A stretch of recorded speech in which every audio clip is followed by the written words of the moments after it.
नमस्कार, मैं हूं विवेक तिवारी और आप देख रहे हैं आपका अपना यूट्यूब चैनल विवेक वार्ता। बात करते हैं आज के क्लास की। तो आज के क्लास में आप लोग जैसा कि देख रहे हैं, थंबनेल पर देखे ही होंगे कि आज आपके लिए कुछ क्वेश्चंस लेके आए हैं जो कि सभी कॉम्पिटिटिव एग्ज़ाम्स में पूछे जाने वाले क्वेश्चंस हैं और बहुत ही इंपॉर्टेंट क्वेश्चंस हैं। बात करते हैं आज की क्लास की। तो आज का क्लास स्टार्ट करने से पहले आप लोगों से एक छोटी सी रिक्वेस्ट है कि अगर आप लोग मेरे चैनल पर नए हैं, चैनल को अभी तक सब्सक्राइब नहीं किए हैं तो सब्सक्राइब कर लें और बेल आइकन भी दबा दें, जिससे यहाँ से अपलोड की जाने वाली हर वीडियो की नोटिफिकेशन मिले आपको सबसे पहले। आइए स्टार्ट करते हैं दोस्तों। जैसा कि आप लोग देख रहे हैं कि पहला जो क्वेश्चन है हम लोग का, उसमें पूछा है कि आपसे पूछा जा रहा है कि क्षेत्रफल की दृष्टि से राजस्थान का देश में कौन सा स्थान है। क्षेत्रफल की दृष्टि से राजस्थान का देश में कौन सा स्थान है। तो आपको बता दें कि क्षेत्रफल की दृष्टि से अगर बात की जा रही है भैया, तो राजस्थान का पूरे देश भर में कौन सा स्थान है भैया? पहला स्थान है। ठीक है, कौन सा स्थान है?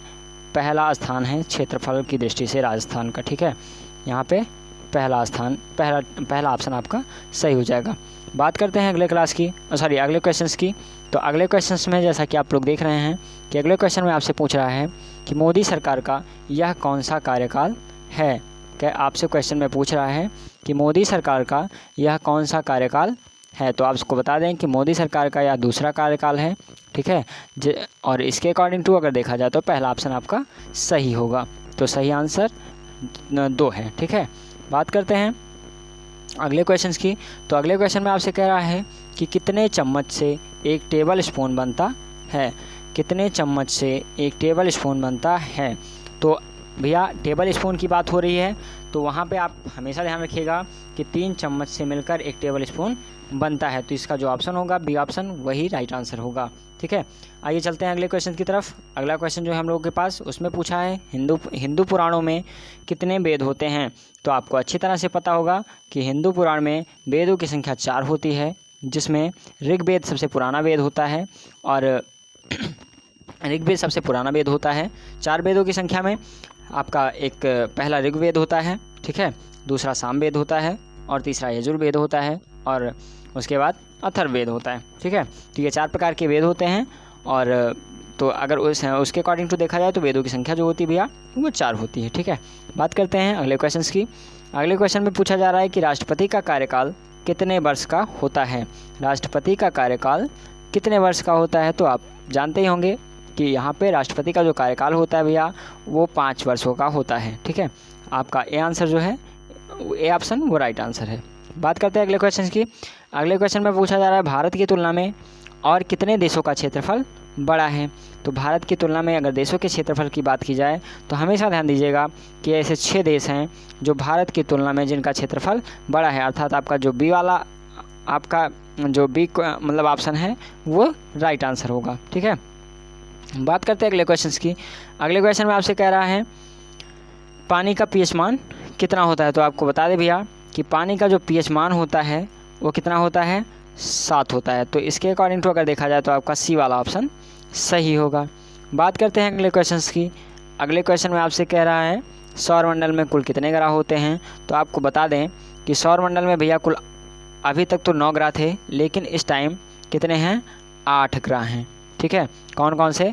8 ग्रहों में बुध, शुक्र, पृथ्वी, मंगल, शनि, अरुण, वरुण। ठीक है, पहले 9वां जो ग्रह था हमारे पास, ठीक है, हम लोगों के पास जो 9वां ग्रह था वो क्या था भैया?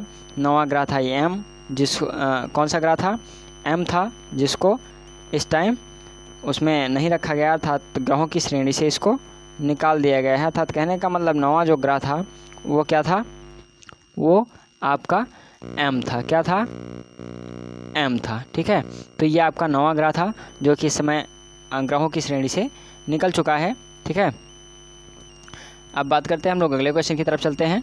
अगला क्वेश्चन जो है हम लोगों का, उसमें आपसे पूछा जा रहा है, ध्यान दीजिएगा। अगले क्वेश्चन में कह रहा है संविधान की कौन सी अनुसूची प्रथम संशोधन द्वारा शामिल की गई। तो आपको बता दें भैया, प्रथम संशोधन में जो अनुसूची शामिल की गई थी वो 9वीं अनुसूची थी, जो कि प्रथम संशोधन में संविधान में शामिल की गई थी। ठीक है, वो कौन सी अनुसूची थी भैया? 9वीं अनुसूची थी। ठीक है, बात करते हैं अगले क्वेश्चन की। अगले क्वेश्चन में आपसे कह रहा है कितने मिलीमीटर का 1 सेंटीमीटर होता है। तो आपको बता दें कि 10 मिलीमीटर का 1 सेंटीमीटर होता है। इसके अकॉर्डिंग टू आपका जो 10वां आंसर है आई मीन सॉरी, जो आपका 10वें का आंसर होगा वो सी ऑप्शन होगा। ठीक है, अगले क्वेश्चन की तरफ बढ़ते हैं। उससे पहले आपको बता दें भैया, ये बहुत ही महत्वपूर्ण और बहुत ही आसान क्वेश्चन है। देखिए, जो कठिन क्वेश्चंस होते हैं, जो हार्ड्स होते हैं, उनको हम लोग तो याद रखे रहते हैं, लेकिन छोटे क्वेश्चन अधिकतर भूल जाते हैं। बस इसी उद्देश्य से आज ये 25 क्वेश्चंस का एक छोटा सा वीडियो आप लोगों तक प्रोवाइड कराया जा रहा है। अगर वीडियो अच्छा लगे तो लाइक और शेयर भी कीजिए। हम हार्ड क्वेश्चन मिलेंगे बहुत ही जल्द, आपके पास वो वीडियो भी अवेलेबल कराई जाएगी। बढ़ते हैं अगले क्वेश्चन की तरफ बिना देरी किए हुए। अगले क्वेश्चन में कह रहा है कि एक फुटबॉल टीम में कितने खिलाड़ी होते हैं। तो आपको बता दें भैया कि फुटबॉल टीम के खिलाड़ियों की संख्या जो होती है वो कितनी होती है, 11 होती है। कितनी होती है भैया, 11 होती है। आगे बढ़ते हुए इसी प्रकार के क्वेश्चंस को आगे बढ़ते हुए हम लोग पढ़ेंगे, ध्यान दीजिएगा थोड़ा सा। जैसे अगले क्वेश्चन में क्या कह रहा है, अगले क्वेश्चन में आपसे कह रहा है कि कितने इंच का 1 फीट होता है। तो आप लोग अच्छी तरह से पता होगा कि 12 इंच का 1 फीट होता है। तो ऑप्शन नंबर सी इसका जो है वो राइट आंसर है। बात करते हैं अगले क्वेश्चन की तरफ। अगले क्वेश्चन की तरफ बढ़ते हैं भैया। अगले क्वेश्चन में आपसे कह रहा है उद्देश्य प्रस्ताव दिसंबर की किस तारीख को प्रस्तुत किया गया था। तो हाँ, आपको बता दें कि उद्देश्य प्रस्ताव जो था वो दिसंबर की 13 तारीख को प्रस्तुत किया गया था। कितनी तारीख को भैया, 13 तारीख को। तो इसका मतलब जो आंसर बी है आपका वो राइट आंसर होगा। ठीक है, बढ़ते हैं अगले क्वेश्चन की तरफ। अगले क्वेश्चन में जो आपसे कह रहा है उसमें आपसे कह रहा है कि लोकसभा में पारित बजट को राज्यसभा कितने दिनों तक रोक सकती है। तो आपको बता दें कि लोकसभा में पारित बजट को अगर राज्यसभा रोकना चाहे तो अधिकतम कितने दिनों तक रोक सकती है भैया, अधिकतम इसमें 14 दिनों तक रोक सकती है। अर्थात ऑप्शन नंबर डी जो है आपका ये इसका राइट आंसर होगा। ठीक है, चलिए बढ़ते हैं अगले क्वेश्चन की तरफ। अगला क्वेश्चन जो है कह रहा है एक समय का वाहन कर कितने वर्षों के लिए वैध होता है। आपसे क्वेश्चन में पूछा जा रहा है कि एक समय का वाहन कर कितने वर्षों के लिए वैध होता है। तो आपको बता दें कि अगर एक समय का कोई वाहन कर है तो वो आपका 15 वर्षों तक, कितने वर्षों तक भैया, 15 वर्षों तक वैध होता है। तो ऑप्शन नंबर सी इसका जो है वो राइट आंसर है। ठीक है, बढ़ते हैं अगले क्वेश्चन की तरफ। अगले क्वेश्चन में आपसे पूछा जा रहा है कि शटल कॉक में कितने पंख होते हैं। तो आपको बता दें शटल कॉक जो होता है वो एक पक्षी होता है। ठीक है, और इसमें पंखों की संख्या जो होती है वो कितनी होती है भैया, आप लोगों को शायद पता भी हो। ठीक है, नहीं पता होगा तो मैं बता रहा हूँ, ध्यान दीजिएगा थोड़ा सा। तो इसमें जो शटल कॉक में जो पंखों की संख्या होती है वो कितनी होती है, 16 होती है। कितनी होती है भैया, 16 होती है। अर्थात कहने का मतलब जो ऑप्शन सी है वो राइट आंसर है। ठीक है, बढ़ते हैं अगले क्वेश्चन की तरफ। अगले क्वेश्चन में आपसे कह रहा है भारतीय मुद्रा में कितनी भाषाएं छपी होती है। अर्थात आप सभी के पास जो नोटें आती हैं, ठीक है, उसमें आपसे कह रहा है कि कितनी भाषाएं छपी होती हैं। तो काफ़ी सारे बच्चों को इस बात पे कन्फ्यूजन रहती है, कुछ बच्चे 21 मानते हैं, कुछ 22 मानते हैं, लेकिन इसका जो राइट आंसर है भैया वो कितना है, वो 17 भाषाएँ छपी होती हैं। ठीक है, अर्थात भारतीय मुद्रा में जो मतलब नोट हम लोगों के पास प्रोवाइड कराए जाते हैं, हम लोगों को दिए जाते हैं, ठीक है, उसमें आपको बता दें कि भाषाओं की जो संख्या होती है वो 17 होती है। अर्थात ऑप्शन बी नंबर जो है इसका राइट आंसर है। ठीक है, बढ़ते हैं अगले क्वेश्चन की तरफ। अगले क्वेश्चन में आपसे कह रहा है महाभारत में कुल कितने अध्याय होते हैं। तो आपको मैं बता दूं कि महाभारत में अध्यायों की जो संख्या है वो कितनी होती है भैया, 18 अध्याय होते हैं। ठीक है, ऑप्शन नंबर डी इसका जो है वो राइट आंसर है। बात करते हैं अगले क्वेश्चन की तरफ। अगले क्वेश्चन पर पहुंचते हैं। अगले क्वेश्चन में कह रहा है वाक एवं अभिव्यक्ति की स्वतंत्रता का अधिकार संविधान के किस अनुच्छेद में है। तो आप वाक का मतलब होता है भैया बोलचाल और अपने विचारों को प्रकट करने की जो स्वतंत्रता होती है वो किस मतलब स्वतंत्रता का जो अधिकार होता है वो किस संविधान के किस अनुच्छेद में है। तो आपको मैं बता दूं कि संविधान का जो 19वां अनुच्छेद था, ठीक है, उसमें आपको वाक एवं अभिव्यक्ति की स्वतंत्रता का पूर्णतः अधिकार होता है। ठीक है, तो इसका जो ऑप्शन नंबर बी था वो राइट आंसर है। बढ़ते हैं अगले क्वेश्चन की तरफ। अगले क्वेश्चन में आपसे कह रहा है कि T20 क्रिकेट में प्रति टीम कितने ओवर होते हैं। अर्थात कहने का मतलब एक T20 क्रिकेट मैच में एक टीम मैक्सिमम कितने ओवर तक मतलब बैटिंग या बॉलिंग कर सकती है।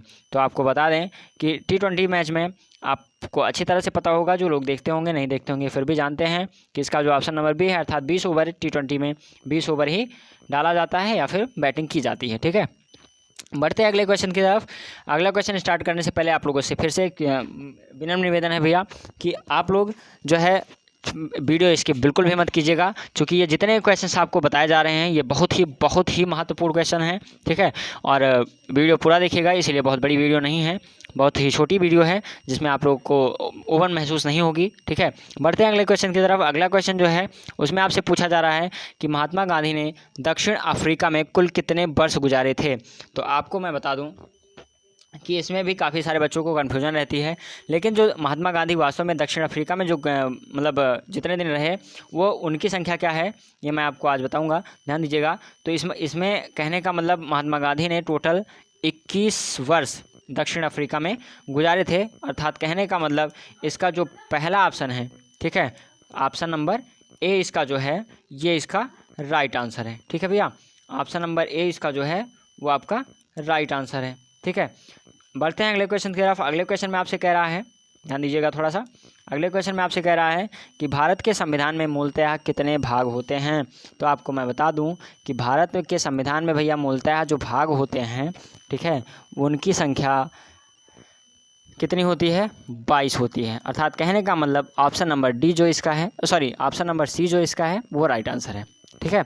बढ़ते हैं अगले क्वेश्चन की तरफ। अगले क्वेश्चन में आपसे कह रहा है कि मानव शरीर में कुल कितने जोड़ी गुणसूत्र, अर्थात गुणसूत्र को हम क्रोमोसोम भी कहते हैं, तो पूछा जा रहा है कि मानव शरीर में कुल कितने जोड़ी गुणसूत्र होते हैं। तो आप लोगों को मैं बता दूं कि मानव शरीर में जो गुणसूत्रों की संख्या अर्थात जो गुणसूत्रों के जोड़ों की संख्या होती है, अर्थात इसमें क्या जोड़ी गुणसूत्र पूछ रहा है, तो गुणसूत्रों के जो जोड़ों की संख्या होती है वो आपको मैं बता दूं कि 23 होती है। कितनी होती है, 23 होती है, अर्थात ऑप्शन नंबर सी जो इसका है वो राइट आंसर है, ठीक है। बढ़ते हैं अगले क्वेश्चन की तरफ। अगला क्वेश्चन जो है कह रहा है एक अशोक चक्र में कुल कितनी लाइंस होती हैं। तो ये आप सबको पता होगा, ठीक है, कि राष्ट्रीय ध्वज जो होता है उसमें भी अशोक चक्र ही बना होता है, ठीक है। और इसमें तीलियों जो लाइंस की संख्या होती है वो 24 होती है, अर्थात ऑप्शन नंबर ए जो है वो राइट आंसर है। बढ़ते हैं अगले क्वेश्चन की तरफ।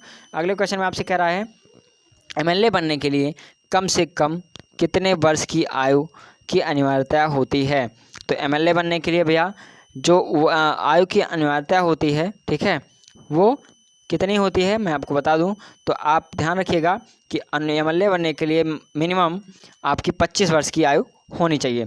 तो बच्चों ये आपके 25 क्वेश्चन थे जो आज इस वीडियो में पढ़ाए जाने थे, और आप लोगों के लिए बहुत ही आसान तरीके से, जितना आसान यहाँ से प्रोवाइड कराया जा सकता था उतनी आसान विधि से प्रोवाइड किया गया है, ठीक है।